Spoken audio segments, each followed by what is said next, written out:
Is your boss toxic? You might be asking yourself this question if you've been feeling stressed, undervalued, and even fearful at work. In this video, I'm going to share with you a few factors that might help you recognize whether you are dealing with a toxic boss and that you know when to take action. Hi, I'm Koopmann, and I am a leadership coach and an expert for team development. And I actually used to be an engineer and a senior leader in the manufacturing industry. And on this channel, I regularly share my experiences from my own experience as a leader, but also from the work with my fantastic clients. So before we go into some factors of how to recognize a toxic boss, I also want to share a bit of a disclaimer, because toxic bosses, toxic cultures is also something that is a bit of a buzzword right now and gets thrown around sometimes a little bit too quickly. Just because you have a boss who might share some negative or constructive feedback with you, who might set some deadlines, who might look at your work in more detail, who might give you some ideas of what to do differently next time, it does not mean they're toxic. Even if you don't agree with their opinions, it's their role to provide you feedback and to help you get better. So often people just dislike when their bosses have different opinions or different ideas of how to go about things, and then they just call them toxic bosses. So today we want to distinguish between that and really look and focus on the problematic cases. So what is toxic behavior? Toxic behavior is behavior that negatively impacts the health or performance of an individual or a team. It can lead to low stress, low engagement, and also disagreements in the team. So behaviors of a toxic boss are continuously going on. And by doing that, they're actually creating a really unsafe space for an individual or for a team. And because it is happening continuously, it can really have a negative impact on the mental health and the well-being of employees. So the impact of a toxic boss is that over time, it can of course lead to a lower motivation and disengagement, but it gets critical when it really affects the mental health and can lead to burnout. And this obviously will have a negative impact on the team and the team performance. But sometimes toxic bosses can hide behind some achievements that they achieve because they create a crazy amount of pressure on the team, and they act by gaining control over the team and the individuals by creating fear and immense pressure.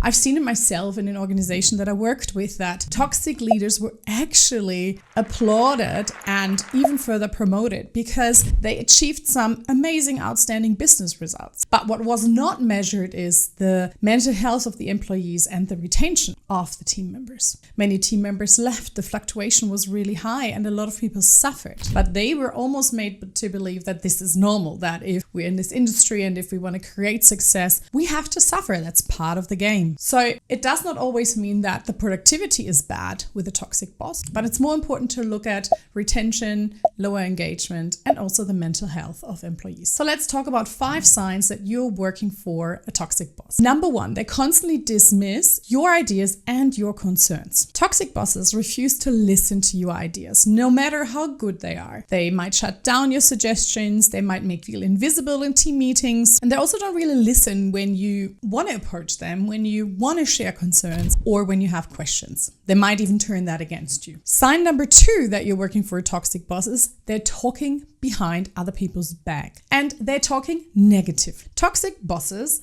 often engage in gossip and really try to ruin the reputation of someone else. So they might be gossiping behind the back of a certain individual. They might try and throw somebody under the bus. So if a mistake has happened, they might point at them and say that was all their mistakes, and they talk really badly and negatively about them in the rest of the organization. And by doing so, by showing that they gossip and talk badly about somebody else, they're obviously creating an unsafe environment for everybody else. Because if you can see and observe a leader talking badly about somebody else and really participating in gossip, it can make you feel like, well, they might be doing this about me as well. And so the team will lose trust and therefore lose their effectiveness as a team. Sign number 3 that you're working for a toxic boss is that they use shame and blame tactics. So for toxic bosses, it's really common that when something went wrong, in order to gain control, they use shame and blame. I've observed this myself. If something goes wrong, they get really angry and then they use shame and blame to really make someone else feel really small and guilty. They're not able to work with a positive feedback and mistake culture where people are allowed to fail, to make mistakes, mistakes in order to learn and grow. When things go wrong, they might feel threatened, and the best way for them to handle that threat is to push this shame and blame onto you. It will make them feel better, but it will make everyone else feel smaller and worse. And the result is, of course, that people don't dare to speak up if they made a mistake or if they're unsure of what the next step is. And so they might be hiding things that are happening and things that are going wrong because they don't want to be shamed and blamed in front of everybody else. They might feel unworthy and they might really lose their self-confidence. Sign number 4 that you're working for a toxic boss is yelling and the use of inappropriate language. I've observed this as well quite often, that it was really normal in leadership positions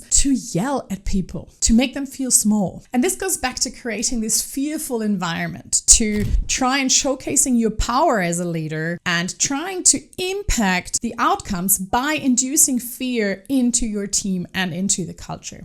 So employees feel anxious and they might not dare to speak up. They might work really hard because they're scared to lose their job or they're scared to be yelled at. The problem is that, of course, this sign of raising your voice is actually a sign that the leader is out of control. They are out of control with the pressure and stress that they're feeling, but they've never learned to be self-aware and have emotional intelligence, and they don't know how to regulate their emotions, and instead they push their negative emotions, their fear, their anxiety on everyone else by shouting and making them feel small. Sign number 5 that you're working for a toxic boss is that they take credibility for your effort. So they might be claiming your idea as their idea. This kind of closes the loop to sign number 1, that they don't listen to your ideas. They might be listening, but not acknowledging that it was a good idea and then selling that idea later on to someone else as their own idea. So they're going to do everything to protect their own image, and they're only in it for themselves. So they will take your ideas and your success stories and take credit for it in front of everybody else. They probably need to do that to boost their own confidence because they're scared that if you look really great, they won't look great at all. They haven't understood that actually modern and empathetic leadership means that you support your team members, and if they shine, you will shine automatically as a leader. If you find yourself in a situation where over a period of time, your leader is constantly showing these 5 signs that I've just shared or other signs, and they're constantly chipping away at your emotional resilience and at your self-confidence, and you feel like this is really impacting your health and your mental health, you really need to start doing something about it.